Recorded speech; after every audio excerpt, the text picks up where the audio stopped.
चलिए प्यारे बच्चों, आज हमने यहाँ पे साइंस का ऑब्जेक्टिव्स लेकर आए हैं और सभी वीवीआई सवाल है। साइंस का ये पहला चैप्टर है, फर्स्ट चैप्टर, ठीक है ना बच्चों। और यहाँ से सवाल 100% एग्जाम में पूछे जा रहे हैं बार बार, इसलिए हमने यहाँ पे शानदार सवाल लेके आए हैं। चलिए यहाँ पे अगला सवाल देखिए आपका जो आ चुका है, और बेहतरीन सवाल सब लिए आप लोग जरूर ये चैनल को सब्सक्राइब करिएगा, लाइक करिएगा अपने मित्रों के पास, शेयर जरूर करिएगा प्यारे बच्चों। देखिए यहाँ पे पहला सवाल है, प्रकाश की किरण गमन करती है, तो प्रकाश की किरण जो गमन करती है बच्चों, वह सीधी रेखा में गमन करती है। आंसर आपका ये बिल्कुल राइट आंसर होगा। और दूसरा सवाल है बच्चों आपका यहाँ पे, प्रकाश का वेग न्यूनतम होता है जल में होता है, कहाँ पे? जल में। आंसर आपका देखिए कांच में होना चाहिए, ठीक ना, प्रकाश का वेग न्यूनतम होना चाहिए कांच में। आंसर आपका बिल्कुल डी हो जाएगा, ठीक ना। तो आंसर आपका डी बिल्कुल राइट जवाब है बच्चों। और देखिए मोटर गाड़ी के चालक के सामने लगा रहता है, क्या लगा रहता है? मोटर गाड़ी के चालक के सामने में जो लगा रहता है बच्चों आपका, वह जो लगा रहता है क्या रहता है? उत्तल दर्पण। आंसर आपका बी बिल्कुल राइट जवाब हो जाएगा बच्चों। और तीसरा सवाल आपका, चौथा सवाल बच्चों यहाँ पे देखिए, मोटर कार के हेडलाइट में किसका प्रयोग होता है? मोटर गाड़ी के हेडलाइट में जो प्रयोग किया जाता है वो आपका होता है अवतल दर्पण। आंसर आपका सी बिल्कुल यहाँ पे राइट जवाब होगा। और देखिए पांचवा, समतल दर्पण द्वारा बना प्रतिबिंब कैसा होता है? तो समतल दर्पण द्वारा बना प्रतिबिंब हमेशा होता है काल्पनिक। कैसा होता है बच्चों? काल्पनिक होता है। बी नंबर का आपका बिल्कुल यहाँ पे सही जवाब हो जाएगा बच्चों। उसके बाद देखिए आप लोग छठा नंबर का प्यारे बच्चों, बहुत इंपॉर्टेंट सवाल जितना भी लिए हैं, बेहतरीन सवाल है। लेंस की क्षमता का ऐसे मात्रा क्या होता है? डायोप्टर होता है। क्या होता है? डायोप्टर। आंसर आपका बिल्कुल राइट जवाब हो जाएगा बच्चों। और सातवां का है, प्रकाश की किरणों का पथ प्रदर्शन करने वाले चित्र को कहते हैं, क्या कहते हैं? किरण आरेख कहते हैं। क्या कहते हैं बच्चों? किरण आरेख। आंसर आपका ये बिल्कुल राइट आंसर हो जाएगा बच्चों। अगला सवाल देखिए आप लोग, 2D क्षमता वाले लेंस का फोकसांतर होता है, कितना होता है? 2D क्षमता वाला लेंस का फोकसांतर जो होगा हरदम 50 सेंटीमीटर होगा। इसका एक सूत्र होता है, आपको हम आगे बताएंगे वीडियो में बच्चों। देखिए किसी उत्तल लेंस का फोकसांतर 50 सेमी हो तो उसकी क्षमता क्या? 2D। 2D आंसर क्या होगा? 2D आंसर डी आपका बिल्कुल राइट जवाब हो जाएगा बच्चों। तो अगला सवाल देखिए आप लोग, यहाँ प्रकाश के किरणों के समूह को कहते हैं, क्या कहते हैं? किरण पुंज कहते हैं। आंसर क्या होगा बच्चों? किरण पुंज। आंसर आपका बिल्कुल बी राइट जवाब होगा 10 नंबर का। तो अगला सवाल देखिए बच्चों आप लोग, उत्तल लेंस की क्षमता होती है, उत्तल लेंस की क्षमता जब भी होगा वह धनात्मक होता है। Answer positive. आंसर आपका बिल्कुल भी राइट जवाब हो जाएगा। अवतल की क्या होगा? ऋणात्मक होगा। आंसर आपका ये बिल्कुल राइट जवाब हो जाएगा।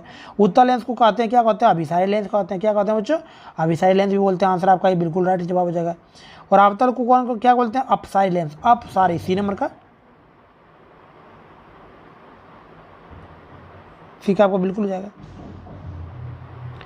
निम्न में से कौन सा पदार्थ लेंस बनाने के लिए प्रयुक्त नहीं किया जाता है? प्रयुक्त नहीं किया जाता, तो मिट्टी को नहीं किया जाता, कांच को किया जाता है, प्लास्टिक जल को किया जाता है, मिट्टी को नहीं किया जाता है। डी आपका बिल्कुल राइट जवाब हो जाएगा। और किस दर्पण से हमेशा वस्तु से छोटा प्रतिबिंब प्राप्त होता है? किस दर्पण से हमेशा वस्तु से छोटा प्रतिबिंब प्राप्त होता है? तो आपका होता है उत्तल दर्पण। आंसर आपका क्या होगा बच्चों? बी नंबर का बिल्कुल राइट जवाब हो जाएगा। तो अगला सवाल देखिए आप लोग, यहाँ पे किस दर्पण से वस्तु का बड़ा प्रतिबिंब बनता है? अवतल से। किससे बनता है? अवतल दर्पण। आंसर भी आपका बिल्कुल राइट जवाब हो जाएगा बच्चों। चलिए अगला सवाल देखिए बच्चों, प्रकाश के परावर्तन के नियम कितने होते हैं? 2 होते हैं। कितने होते हैं? 2 होते हैं। आंसर आपका भी बिल्कुल सही जाएगा।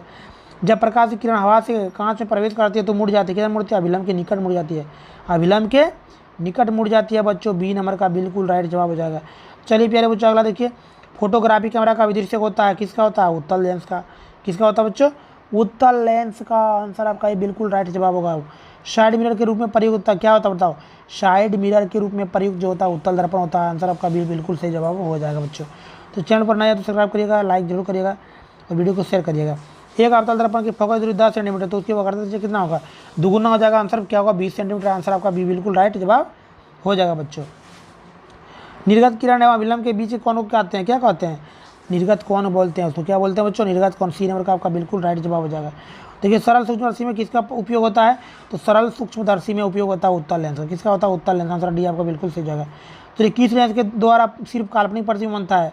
तो अवतल लेंस द्वारा। किसका द्वारा? अवतल। आंसर आपका बिल्कुल भी राइट जवाब होगा बच्चों। चलिए परावर्तक के नियम से निर्धारित होता है, क्या होता है? आपतन कोण बराबर परावर्तन। यानी क्या होता है इस निर्धारण बच्चों? आपतन कोण बराबर परावर्तन। आंसर आपका बिल्कुल राइट जवाब हो जाएगा।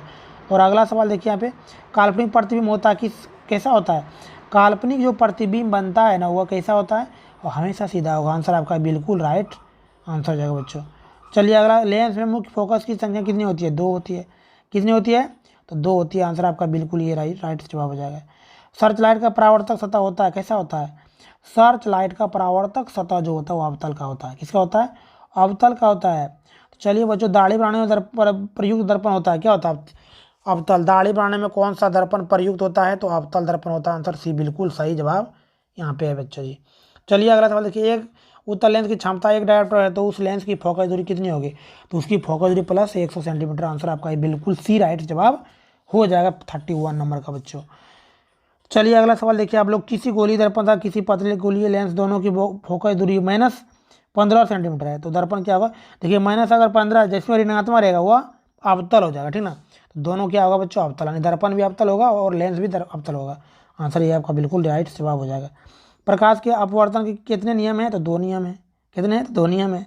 चलिए बच्चों अगला देखिए, किसी माध्यम के अपवर्तनांक का मान होता है sin i/sin r, कितना होता है, sin i/sin r। आंसर आपका ये बिल्कुल यहाँ पे राइट जवाब हो जाएगा बच्चों। चलिए प्यारे बच्चों अगला देखिए, एक उत्तल लेंस होता है, अब सारी कैसे देखिए, एक उत्तल लेंस जो होता है ना बीच में उभरा हुआ रहता है, यानी किनारों की अपेक्षा बीच में मोटा होता है। सी नंबर का बिल्कुल यहाँ पे क्या होगा बच्चों, सी नंबर का आपका बिल्कुल यहाँ पे राइट जवाब हो जाएगा बच्चों जी।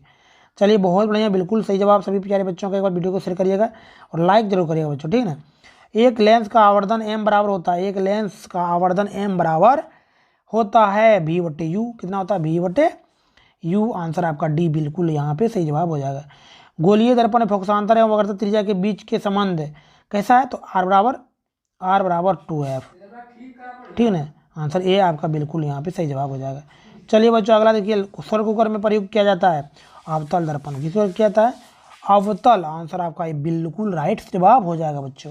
चलिए प्यारे बच्चों अगला देखिए, उत्तल लेंस में बना प्रतिबिंब होता है, कैसा होता है, उत्तल लेंस का बना प्रतिबिंब हमेशा वास्तविक छोटा होता है, उल्टा होता है। आंसर आपका बिल्कुल बी राइट जवाब होगा। उत्तल लेंस में जब f और 2f के बीच रखा जाता है तब बना प्रतिबिंब कैसा होता है, तो प्रतिबिंब बड़ा और वास्तविक होता है, कैसा होता है, बड़ा और वास्तविक। आंसर आपका ये बिल्कुल राइट जवाब होगा। 2 वक्रीय पृष्ठों से घिरे ठोस माध्यम को कहते हैं, क्या कहते हैं, 2 वक्रीय ठोस माध्यम से घिरे वक्र को क्या कहते हैं, गोलीय लेंस कहते हैं, गोलीय लेंस। सी नंबर का बिल्कुल राइट जवाब हो जाएगा बच्चों।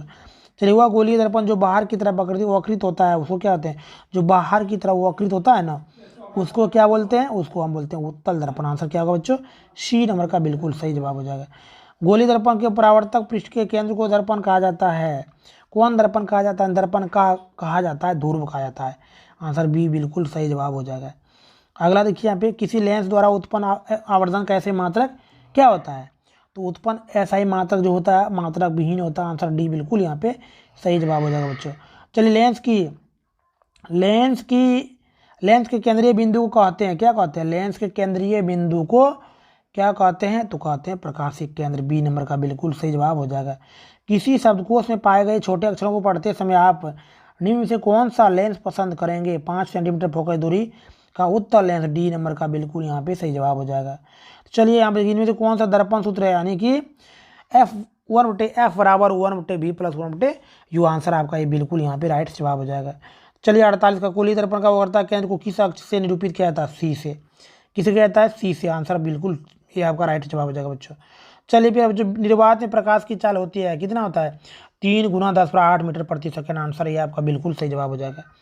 चलिए प्यारे बच्चों अगला देखिए यहाँ पे, दंत विशेषज्ञ मरीजों के दांत का बड़ा प्रतिबिंब देखने के लिए किस दर्पण का प्रयोग करता है, अवतल दर्पण का। किस करता है, अवतल। आंसर आपका ये बिल्कुल सही जवाब हो जाएगा। चलिए लेंस से उत्तल लेंस की आवर्धन क्षमता होती है, कैसी होती है, उत्तल लेंस की आवर्धन क्षमता जो होती है 51 नंबर का 51 नंबर का क्या होता है, तो कम होता है। उत्तल लेंस का आवर्धन क्षमता क्या होता है, कम होता है। और मोटे पतले था ना, सॉरी, पतले लेंस का आवर्धन क्या होता है बच्चों, कम, और मोटे लेंस का अधिक होता है, ठीक ना। चलिए 53 का, अवतल दर्पण के ध्रुव और मुख्य फोकस के बीच रखे बिंब का प्रतिबिंब प्रकृति होती है, कैसी होती है, तो इसका जवाब हो जाएगा बच्चों आभासी और सीधा। आंसर आपका बिल्कुल भी राइट जवाब हो जाएगा। चलिए अगला देखिए, उत्तल लेंस का प्रकाशिक केंद्र और मुख्य फोकस के बीच रखे वस्तु का प्रतिबिंब क्या